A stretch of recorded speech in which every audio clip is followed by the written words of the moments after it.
한국금융연수원에서 금융법을 가르치고 공부하고 있는 김종승이라고 합니다. 금융 IQ 향상을 위한 금융교육이나 금융 소비자 보호 문제에 대해서도 많은 관심을 갖고 있습니다. 불을 쌓는 방법에는 여러 가지가 있을 수 있습니다. 하지만 공통적으로 금융에 대해 무지하다면 이를 지키기란 대단히 어려울 것입니다. 문맹은 생활을 불편하게 하지만 금융 문맹은 생존을 불가능하게 한다고 하지요. 오늘 이비아를 통해서는 금융의 역할과 발전 과정을 역사 속 이야기들을 통해 되짚어보고자 합니다.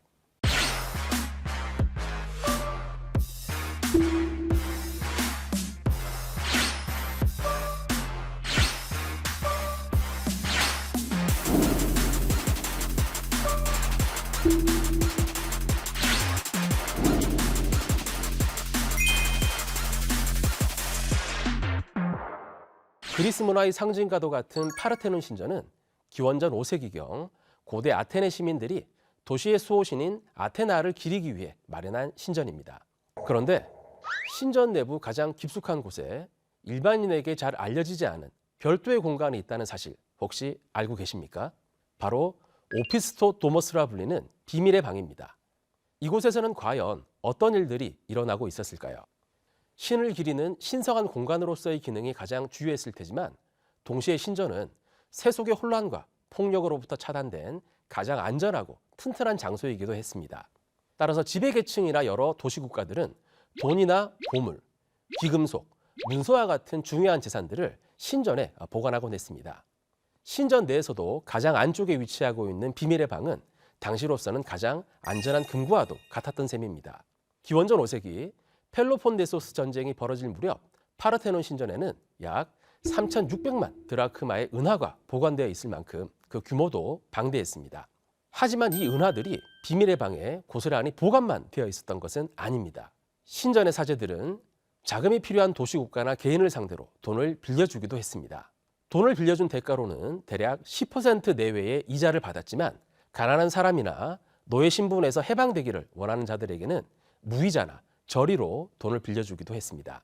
그리고 여느 금전 거래에서처럼 원금을 회수하지 못하고 빌려준 돈을 떼이는 경우도 간혹 발생하곤 했습니다. 재산을 안전하게 보관해주는 대가로 비용을 청구하거나 당시 유통되던 동전을 순도와 무게에 따라 평가하고 다른 동전으로 교환해 주는 등의 거래도 비밀의 방에서 이루어졌습니다. 신전 본연의 기능 외에도 대출이나 자산 보관, 환전과 같은 초기의 금융거래가 성사되는 장소이기도 했던 것입니다. 이처럼 신뢰를 기반으로 한 금융거래는 문명의 탄생과 더불어 시작되었다고 해도 과언이 아닌 셈이죠. 하지만 문명의 태동부터 함께해왔던 금융은 로마 시대에 접어들어 오랜 암흑기를 맞이하게 됩니다. 왜였을까요? 바로 로마 제국이 받아들인 기독교 때문입니다. 기독교 교리에 따르면 노동 없이 얻는 소득은 불로소득으로서 제학시 되었습니다. 따라서 돈을 빌려주고 이자를 받는 행위는 교회법의 정면으로 저촉되는 일이었지요. 백성에게 돈을 꾸어주게 되거든 그에게 채권자 행세를 하거나 이자를 받지 말라. 이자를 위해 돈을 꾸어주지 말고 이익을 위해 양식을 내어주어서도 안 된다. 성경 구절을 통해서도 확인할 수 있습니다. 기독교의 교리가 과거부터 이어져온 금융 관행에 제동을 거는 요인이 되었던 것입니다. 그리고 돈을 빌려주고 이자를 받는 행위를 전면 금지하기에 이르게 됩니다.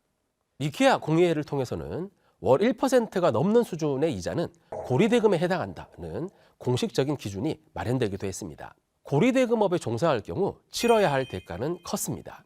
교회가 세상의 중심이던 시절, 교회로부터 파면을 당하는 불이익을 감수해야 했습니다. 사망 시에는 종교적 장례 절차가 허용되지 않고 동물의 사체와 더불어 매장되는 불명예를 안기도 했습니다. 중세시기 계속된 고리대금에 대한 규제는 단순히 높은 이율로 돈을 빌려주는 것을 금지하는 데 그치지 않았습니다. 사회 전체적으로는 대출을 비롯한 금융업 자체가 설 자리를 잃게 만들었고 이런 분위기 하에서 기독교인들이 금융활동에 종사할 여지는 없게 되었습니다. 중세는 금융에 있어서도 가히 암흑기라 할 만한 시기였던 것입니다. 하지만 실상 이 시기에도 금융은 필요학과 같은 존재였습니다. 교회는 신도로부터 거둬들이는 막대한 재산을 관리해야 했고, 교회나 수도원을 운영하기 위해서는 돈이 필요하기 마련이었습니다.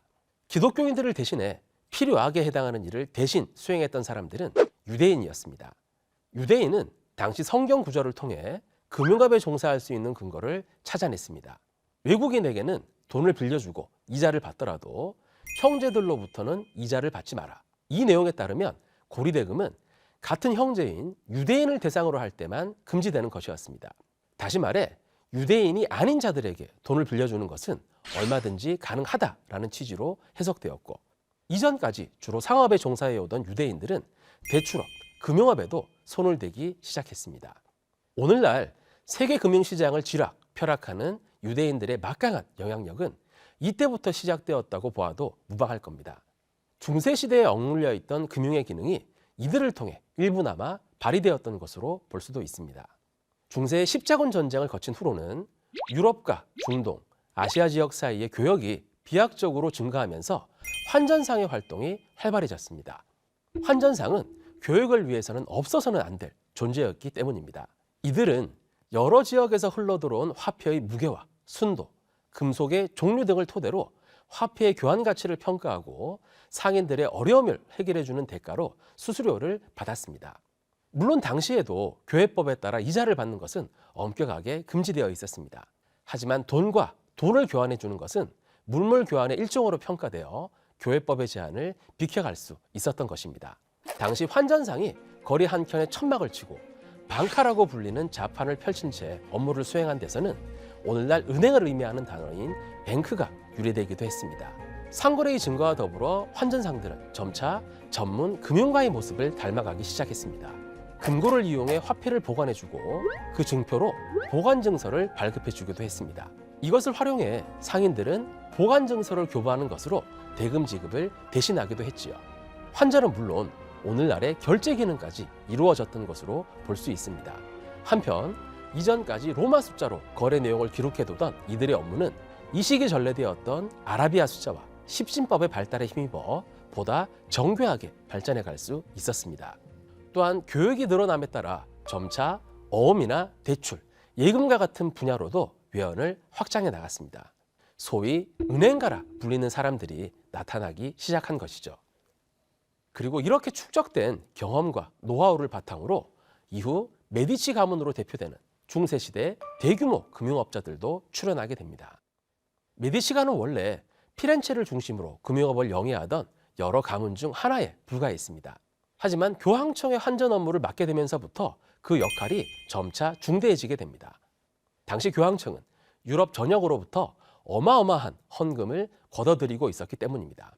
메디치가는 이 돈과 교황청의 재산을 보관하는 것은 물론 교황청을 드나드는 모든 자금의 창구 역할을 도맡아 처리했습니다. 제네바, 피사, 런던, 아비뇽과 같은 유럽 각지에 지점을 설치하고 장부상의 이전을 통해 막대한 자금을 관리했죠. 돈을 직접 운반하지 않으니 도난의 위험도 없었고 높은 수준의 환율을 적용해 막대한 수수료 수익을 거둘 수도 있었습니다. 메디치가가 없으면 교황청의 재정이 돌아가지 않는다는 말을 들을 만큼 교황청으로부터 큰 신임을 얻었습니다. 이렇게 교황청을 등에 업은 메디치가의 사업은 더욱 무서운 속도로 성장하게 됩니다. 메디치가는 고객의 신원과 재산을 비밀에 붙였기 때문에 안심하고 돈을 맡길 수 있었고 맡긴 돈에 대해 두둑한 대가도 지급받을 수 있었습니다.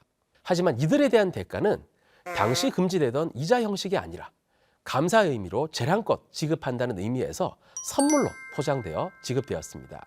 교회법에 따른 제한을 교묘히 비껴가기 위한 장치였던 것이죠. 대가의 수준은 은행의 이익에 따라 8에서 12% 수준에서 가변적으로 지급되었는데, 이는 현대적으로 보자면 예금이라기보다는 자금 운용 성과에 따라 보상 수준에 정해지는 투자 상품에 가까운 것이었습니다. 이렇게 메디치 가문은 재량 예금을 통해 규모를 키우고 환전이나 환화음, 대출과 같은 다양한 사업을 영위하면서 위험을 분산했습니다. 오늘날 은행 업무의 대부분을 아우르는 근대적 은행의 면모를 갖추게 된 것이었습니다.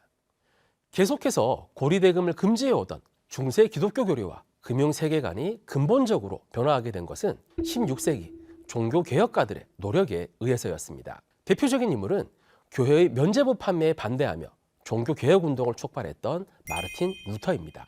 초창기의 루터는 성경의 내용처럼 고리대금에 엄격히 반대하는 입장이었습니다. 하지만 동시대에 진행되었던 독일 농민 전쟁을 전후해 이들의 열악한 생활상을 목격하게 되면서 차츰 생각이 변하게 되었습니다. 높은 이자로 사람들을 착취하고 부당한 이득을 얻는 것은 금지되지만 이들을 도울 목적으로 연 5에서 6% 수준의 이자를 받는 것은 허용될 수 있다고 본 것이죠.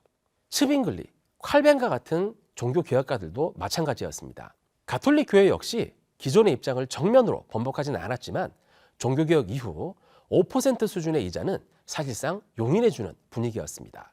그러다가 점차 법으로 허용되는 정도의 이자를 받는 것은 교리에 저촉되지 않는다는 입장으로 선회하게 됐습니다. 이처럼 1000년 이상 금융의 발전을 가로막고 있던 족쇄는 종교개혁가들의 노력에 의해 비로소 풀릴 수 있었습니다. 또한 종교개혁 이후로는 메디치 가문을 주축으로 마련됐던 은행 모델이 유럽 전역으로 전파되기도 했습니다. 17세기 이후 네덜란드, 독일, 잉글랜드, 프랑스 등 유럽 각지에서 메디치 은행을 표본으로 한 은행들이 생겨났습니다.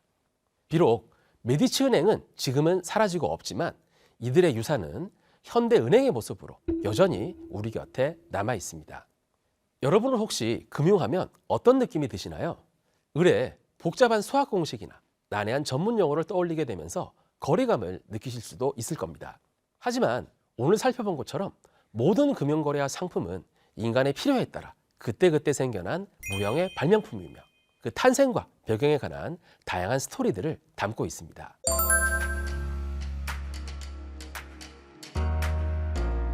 오늘의 한 줄 리뷰는 과거부터 지금까지 금융은 뗄래야 뗄 수 없는 삶의 한 수단이다로 하겠습니다.